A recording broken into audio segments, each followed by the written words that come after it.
toi on Tipla.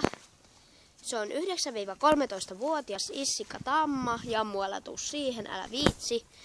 Niin, ja Jamakka, lopeta. Ja sitten, no se tuli meille tuossa viime vuoden heinäkuun lopussa. Ai ja Jammukin haluu kuvaan. Jammu, sulla on omat heinät tossa. Jamakka. No, ihan sama.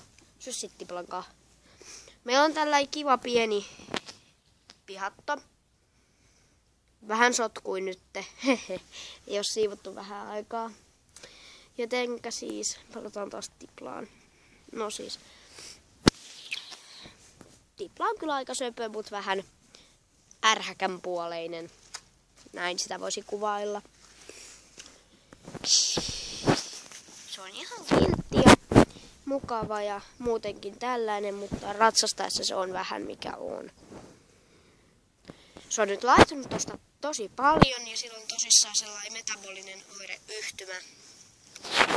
Elikkä sille ei voi antaa mitään kauhean sokeripitoista ja tällaista. Joo, mä puhun susta koko ajan. Sitten se on nyt laihtunut ihan sikapaljon. Kaviot sillä on ollut vähän huonossa kunnossa ja on edelleen. Eilen kävi kengittäjä. Mutta siis niinku tällaista.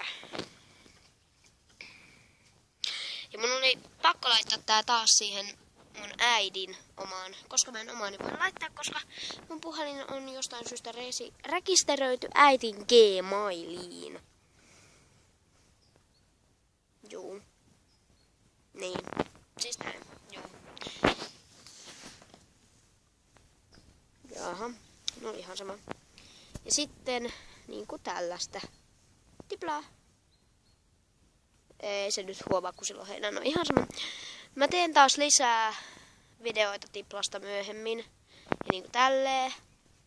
Kiitos kaikki katsojat, jos edes viitsitte katsoa Tiplan videon. Mutta siis, heitsan!